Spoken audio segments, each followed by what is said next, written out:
Hello everyone, welcome back to the channel. This is a modified Mattel superposable Indoraptor figure from Jurassic World Fallen Kingdom with a custom head that I had to paint myself and then repainted the whole figure to match the head sculpt. And there is the original head that came with the Mattel figure. As you can see, it's really not the best, but it is a kid's toy.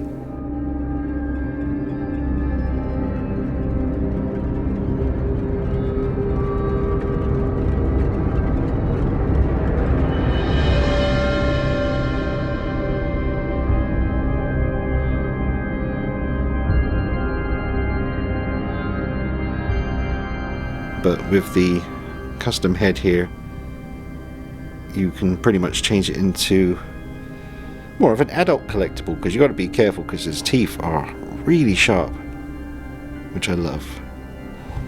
But I absolutely love the design for the Indoraptor, so I got this because I really couldn't find too many options out there as a collector to have the Indoraptor in the room with me here. But then I discovered after I bought this, and then after I bought the custom head to repaint on Etsy, then I discovered the W Dragon Indoraptor statue, which is 1/15 scale. That's on the way here soon, and I'll be reviewing that. But I'm just gonna show you where I found out about this and give you some information on that. Alright, so this is the video where I discovered this, and rather than me explaining everything about the custom head sculpt, who makes it, how you put it together, how you paint it, all that stuff, that is all in this video by the YouTuber named Jurassic Park Compound, and the video is called Marco Makes Indoraptor Replacement Head. It's not a very long video, 8 minutes and 11 seconds, but that is what you need to watch to find out what I'm showing you here, give you all the information on it. And it really inspired me to get the head sculpt on Etsy, and it arrived in about 3 or 4 parts, and then you glue it together and paint it. And like I said, watch this video, pause this video now and go check out this video for 10 minutes and come back and finish watching my video, and everything will make a lot more sense to you. But massive shout out to this guy for making this video, and I'm sure there's other people as well who've done this as well, but really inspired me to do what I'm showing you now. So drop a like on this video for me, subscribe to the channel, and follow me on Instagram at DeanKnight333. So obviously the superposable body from the Mattel figure here has some very obvious joints. Again, it is a child's toy, so it's expected. The main culprit is that one at the top of the arm there. It's pretty hideous, but they do allow for some really good posability with this piece. So I was really surprised that I managed to paint the eyes as good as I did, because I've tried painting 1/6 scale figure eyes in the past, and that's a nightmare, and these are even smaller. And I actually managed to get it done on both sides, like with no problems, no mess, didn't have to fix anything. I couldn't believe it. I just did what the guy said in the video I showed you a minute ago, saying about hold your breath when you're doing the eyes. So I did, and made sure my elbow was resting on a surface so that my arm was less shaky. And add some water to the paint so I can kind of put a blob of paint on the eye area, and it all worked out. And doing the teeth was fun, the inside of the mouth, just beautiful. The hardest thing to paint was the yellow stripe. As you can see, it's not movie accurate, it's pretty good, it'll do. Maybe I'll go back one day and add more to it, but the reason I had trouble with the yellow stripe is because I didn't have the right paint in yellow for doing models like this. The paint I had was like this nasty thick acrylic paint. I had to keep watering it down, and it just wasn't taking on the surface very well. So the yellow stripe down the body needs a bit of work. I'll come back to that, but the main the business end is the head, and that's all finished, and you've got the highlights at the top there in yellow, and you can close the mouth, and it looks fantastic when you do, so I'll show you that now. Alright, and that's with the mouth closed, and it's great because the teeth kind of overlap the mouth slightly when it's closed all the way, and it kind of holds the jaw together. Because I don't know if it's just me, but when I assembled the head and glued it all together very tight, the jaw was a bit loose and wobbly. But because the teeth interact with each other the way they do here, it's holding the mouth shut. There's a nice kind of satisfying little feeling you get when you close the mouth fully, and you have to just apply a tiny bit of pressure, barely anything, but just a little pressure just to get it open again. But such a beautiful head sculpt, like 3D scanned, I guess, or whatever however they do these things. but beautiful detail on it, and it was a lot of fun to work with. So you're able to get him in that classic low to the ground Indoraptor kind of pose, and it looks really good. I think this is going to look awesome on the shelf. I definitely recommend you give it a go, folks, if you want an Indoraptor in your collection. Obviously there's a few options now that I'm discovering other than this, but it is a fun little project to do, and it's always nice when you put something together yourself and paint it and you get to see it on your shelf and know that you did it. And it's a nice feeling. And it's fun painting the teeth too and doing the washes over the top to give them a nice kind of stained look. Love how sharp they are. And there's that eye again, which I'm super proud of. I cannot believe that I managed to do it that neatly. Just terrifying. But I got there, did it. Very happy with that. And I love the detail at the top here as well. You can kind of see where the front of the face glues onto the back of the head there. So you've got two halves of the back of the head that glue together over the joint, and then the top of the head and the bottom jaw. So 4 pieces in total. And I suggest using Loctite glue. I'll show you that. This stuff, folks, this is what I swear by now for pretty much any situation. Loctite glue, it's just the average one you find everywhere. In the UK anyway. Just the absolute business. Bonds super quickly and it's really strong. And I always keep one of these in all the rooms that I work in because you always need it. And it's very, very good. Alright, and here he is in more of an upright pose, which he's able to do really well, thanks to the tail, which helps him balance, obviously, and it's just a good sturdy figure, so I've had no troubles with him falling over. Obviously those big feet help, you know, he's really planted. And yeah, it's not going to be a long video, just wanted to show you the results here. I do recommend it, definitely. Unless you want something a bit more high-end, you know, without joints showing, there's options for that now that I've discovered. But if you just want a nice little Indoraptor, I'll show you a little size comparison. I think he's going to match up well with NECA figures, like the Ultimate figures. I've got a Halloween 2 Myers here. Let me, before the Raptor knocks him over. Yeah, that looks about the right size. Bye, Myers. Okay, so yeah, he looks good. Beautiful head sculpt, it really is.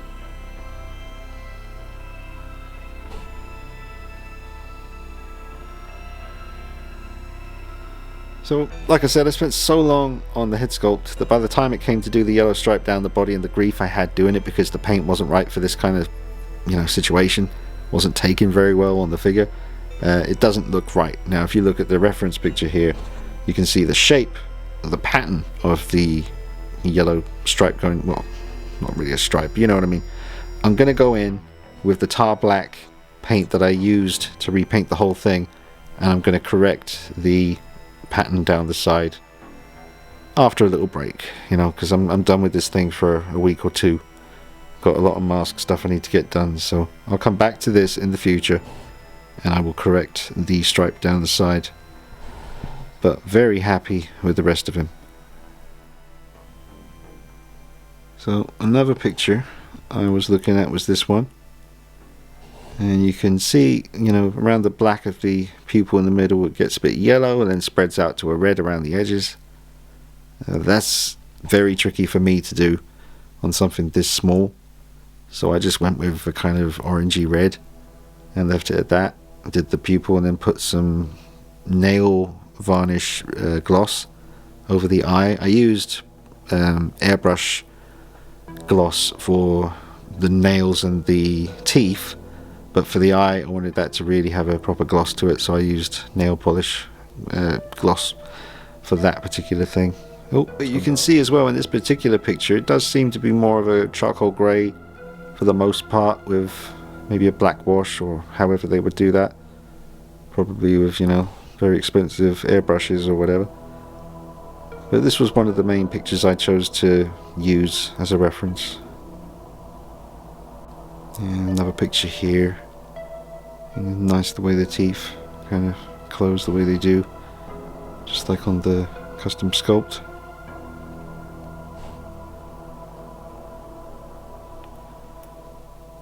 But yeah, I think it's pretty damn close. I just need to... Oh, do you know what? I might have missed these little red bits. Tiny little red bits. Do you know what? I never noticed that. Even the Mattel crappy head sculpt has those. But when I was painting it yesterday, it's just not something I thought of. So I'll have to go back and add those. That's cool. But again, it looks more like a charcoal grey there, with black highlights. It is a shame that when you turn the head, obviously the line down the side of his body distorts and you can't really have it looking like that on the shelf. It's just not going to work. But I don't think there's any way around that. Painted the nails more of a grey, like a dark grey, compared to the tar black of the body, which was very shiny originally. And I'm much happier now with it. Still, you know, catches the light well, but I prefer this more of a kind of tar black, dark charcoal kind of tone. Definitely need to fix that stripe. Don't worry, I'll get to it, folks. I'll get that done. I'll give you an update sometime. I'll just show it to you in a collection room tour in the future. Oh, but that's the inside of the mouth. Shiny tongue. The rest is shiny inside there as well, but the tongue extra shiny. And the teeth as well.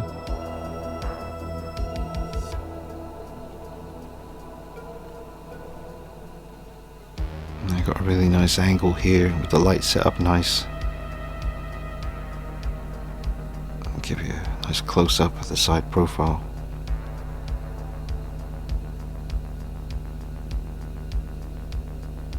It looks so ferocious.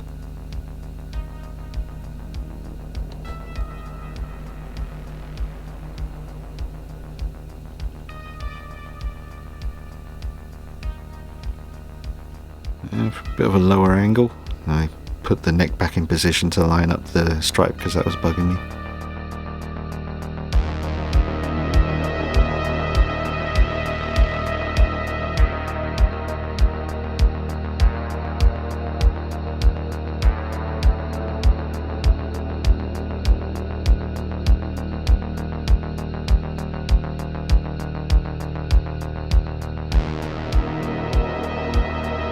Alright folks, I'm going to wrap up the video, but thank you for watching. Don't forget, I've got the new Hot Toys Robocop 3 on the way. This is the original, and I'll be reviewing the Robocop 3 figure and comparing it to this one here. It's going to be interesting to see them side by side. I'm going to set this one up in the full battle damage look and have the Robocop 3 figure as the pristine one. I've got the custom Howling 1/6 scale werewolf coming in a little while. That'll be here in time for Halloween. That's going to be amazing. And that's going to be very cool for October. And I got a Michael Myers figure coming from Big Bad Toy Store, the smaller one that Trick or Treat Studios have done recently. I'll be reviewing that for you. More dinosaur stuff. I'll give you a quick look at how much dinosaur stuff there is to review. Let's see. I did get the other colours of the cheap grab and go. So I've got that one. I've got the Spinosaurus to review. Got a couple more colour variants of the grab and go T-Rex. There's the jungle version of the Reborn T-Rex Killer Queen. And then we've got the Tusk Reborn T-Rex as well, which is very much more of a modern take on the T-Rex, realistic, styly. So yeah, I'm just setting up that shelf, really just trying to figure out what to do. Keep Godzilla and dinosaurs on one shelf and have to put some of these guys back in their boxes. I have to choose who stays. It's not going to be, I mean literally more than half of what's on that shelf is going to have to go in storage, because there's certainly no room on the horror side of the wall. The alien phase I went through kind of had to put them somewhere, so I just put them up there for a little while. They're blocking the view, so they need to go somewhere as well. It's absolute chaos, folks. So I'll have to tidy up a lot before I do the next room tour. That's going to be a big job. Still, it's a fun kind of big job. Oh, and there is another T-Rex on the way as well, a Namu brown version, Rexy, that's coming. The original Jurassic Park one. So yeah, still plenty more to do. And I did get a second, where is it? Yeah, I got a second werewolf. The brown one in the middle that the camera doesn't want to focus on. So I got that one in the full werewolf look, and then down there I got the other version set up with the guns and the blades on the back. But yeah, if you're new to the channel, I have done quite a few room tour videos. The last few that I did were quite long because there's a lot of stuff to show. So go on my channel, click videos, and scroll down until you find the hour-long room tour, because that's the one where I go really in depth and tell you what everything is, and it's all good. Gojira! This is one of the cheap Reebor grab-and-go T-Rexes, and they come with this stand. And if you get lucky, you have to get very lucky. I've got 4 of them now, 4 different colours, and this is the only one that stands up by himself. So because they're so cheap, they're quite hollow and light compared to the usual Reebor stuff, which is very heavy. Which means that sometimes the legs can warp a little bit and they won't stand up. I tried, heating the legs up and then kind of freezing them back into position again. It just doesn't work. Well, maybe I just need to give it more of a try. But anyway, this one stands up. So their little stand that they come with, if you take the top off it, I reckon these would make really good stands for spare head sculpts. So that's what I'm going to use. The 4 that I have, I'm going to use them for that, I think, because I've got some head sculpts here that are just sitting there. There's an old One's Customs Blackest Size V2 as a classic, currently not being used. But will that balance? Yes, it will. Look at that. See, beautiful way to display your spare head sculpts. So again, folks, the Reebor Grab and Go T-Rex, they're $18.99 currently on eBay in the UK, which is an amazing price for what you're getting. And if you can get yourself one of the Reebor dioramas, which I showed you a little while ago, there they are. They're a pack of 2 diorama bases with a bit of a tree sticking out of the ground that you can rest the T-Rex up against, and he'll stand there no problem. And then you can use your little provided stand for something like this.